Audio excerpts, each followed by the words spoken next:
Hello YouTuber family, તમારું સ્વાગત છે મારા બ્લોગમાં। તો આજે બનાવીશું મગ ઢોકળી। અને તમે જો હજુ સુધી મારી ચેનલને સબસ્ક્રાઈબ ના કરી હોય તો આ રીતે યુટ્યુબમાં જવાનું છે અને યુટ્યુબમાં જઈને અને આ રીતે સર્ચ કરો પ્રાચી મોદી એન્ડ ફેમિલીને। પ્રાચી મોદી અને ફેમિલી કરી અને પછી સબસ્ક્રાઈબના બટન ઉપર આ રીતે ક્લિક કરશો એટલે હું જે પણ નવા વિડીયો મૂકું એની તમને જાણ થાય। આ રીતે ઓલના બટન ઉપર આ રીતે ક્લિક કરશો એ જે પણ હું નવા વિડીયો મૂકું એની તમને જાણ થશે। તો ચલો હવે સ્ટાર્ટ કરીએ આપણે મગ ઢોકળી બનાવવાનું। તો આ બાફેલા મગ છે, મગને બાફી દીધા છે અને મગના પાણીનો પણ આપણે ઉપયોગ કરવાનો છે અહીંયા। તો પહેલાં આપણે ઢોકળી બનાવી દઈશું। મગ બાફીને મૂકી દીધા છે। તો 2 વાડકી ઘઉંનો લોટ લીધો છે ઝીણો, આપણે જે રોટલી બનાવીએ છીએ, અને એની સામે અડધી વાડકી ભરીને આપણે ભાખરીનો જાડો લોટ લેવાનો છે। આ બંને લોટને મિક્સ કરી દેવાના છે પહેલાં તો। હવે આ લોટમાં આપણે બધા મસાલા કરીશું। તો જરૂર મુજબ આપણે મીઠું નાખીશું,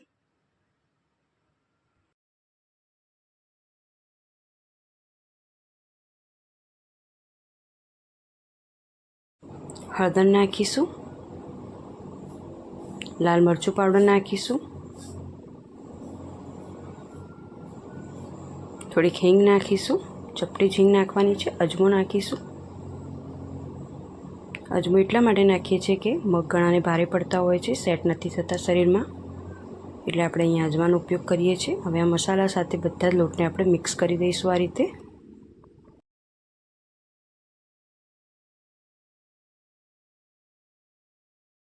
આપણે ઢોકળી પોચી થાય એ માટે અહીંયા મોણ માટે આપણે તેલ નાખીશું અને તેલને બરાબર લોટમાં આપણે પહેલાં મસળી દઈશું।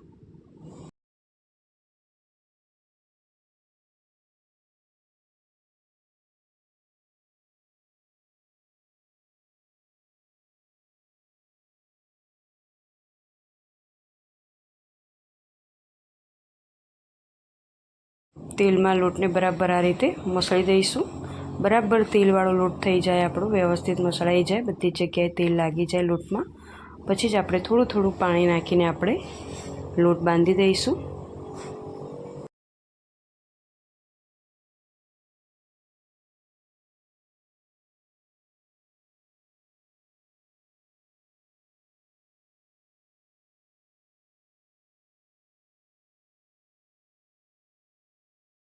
જો આ રીતનો લોટ બાંધીને આપણે રેડી કરી દેવાનો છે। તો બસ લોટ બાંધી દીધો છે અને મગમાં નાખવા માટેનો વઘારમાં આપણે ટામેટું, આદુ લસણ મરચાંની પેસ્ટ લીધી છે, મીઠો લીમડો લીધો છે અને આ રીતે ગુલ્લા બનાવીને આ રીતે રોટલો બનાવી દેવાનો।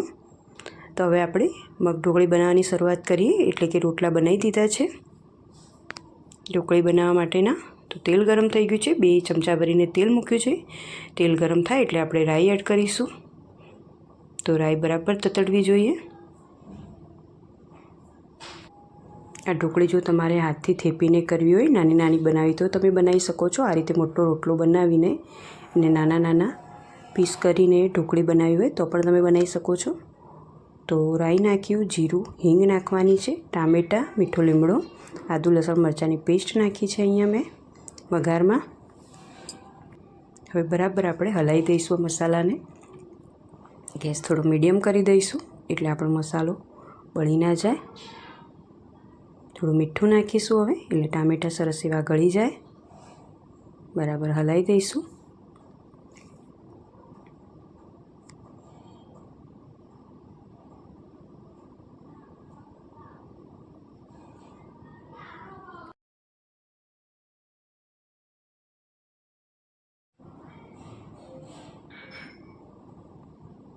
હવે બાફીને મૂકેલા મગ આપણે અંદર એડ કરીશું પાણી સાથે જ, પાણી એનું કાઢવાનું નથી મગમાંથી।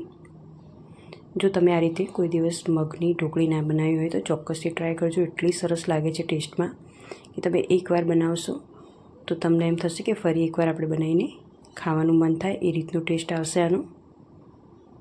તો બસ આપણે વ્યવસ્થિત આપણે હલાવી દેવાનું છે બધું જ મસાલા સાથે મગને।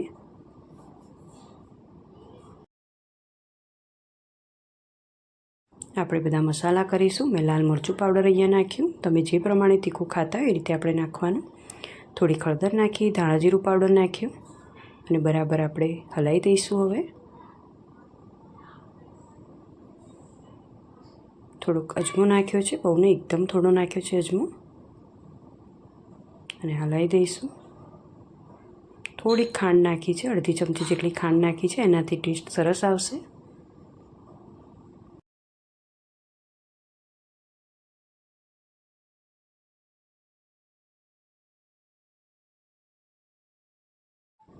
તો આપણે બરાબર હલાવી દઈશું. અને આ ઢોકળી બનાવી હતી એનો મોટો રોટલો બનાવ્યો છે, અને આ રીતે આપણે કટ કરી દઈશું. આપણે જેમ દાળ ઢોકળી બનાવતા હોઈએ છીએ બસ એ જ રીતે કરવાનું છે.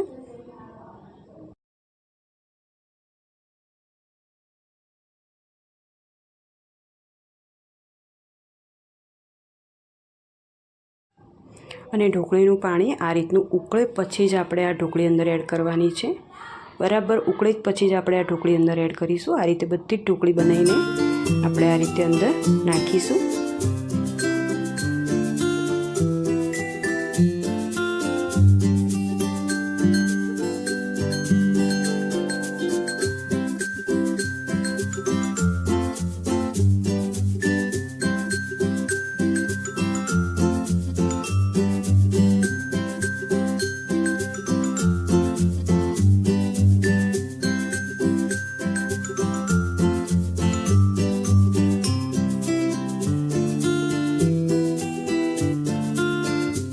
તો આ રીતે બધી ઢોકળી આપણે અંદર એડ કરી દઈશું અને 5 થી 7 મિનિટ માટે આપણે ઉકળવા દઈશું, ઢોકળી ચડી જાય ત્યાં સુધી. તો આ રીતે હું બધી કટ કરીને આની અંદર હું એડ કરી દઈશ.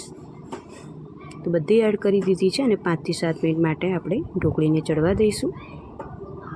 તો વચ્ચે વચ્ચે 1 થી 2 વાર આપણે ચેક કરી લેવાનું આ રીતે.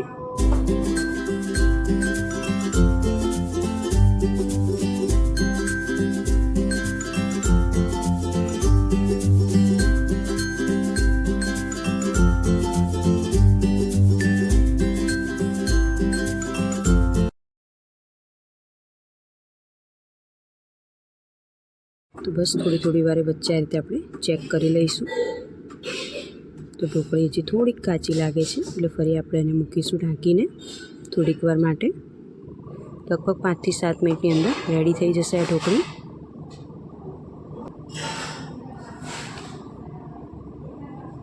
તો 5 થી 7 મિનિટ થઈ ગઈ છે. તો બસ હવે આપણે ચેક કરી લઈએ. તો બસ ઢોકળી ચડી ગઈ છે હવે સરસ એવી, એક રસ થઈ ગઈ છે મગની સાથે. તો બસ ઢોકળી બનીને રેડી છે. તો હું હવે ગેસ બંધ કરી દઈશ. તો બસ એકદમ રેડી છે ખાવા માટે મગ ઢોકળી. જો તમે આ રેસીપી ટ્રાય ના કરી હોય તો ચોક્કસથી ટ્રાય કરજો, તમને પસંદ આવશે જ. તમને આ મગ ઢોકળીની રેસીપી ગમી હોય તો લાઇક, શેર અને સબસ્ક્રાઈબ કરજો, અને કોમેન્ટ પણ કરજો. અને તમે બનાવતા હોય તો ચોક્કસ કહેજો કોમેન્ટથી.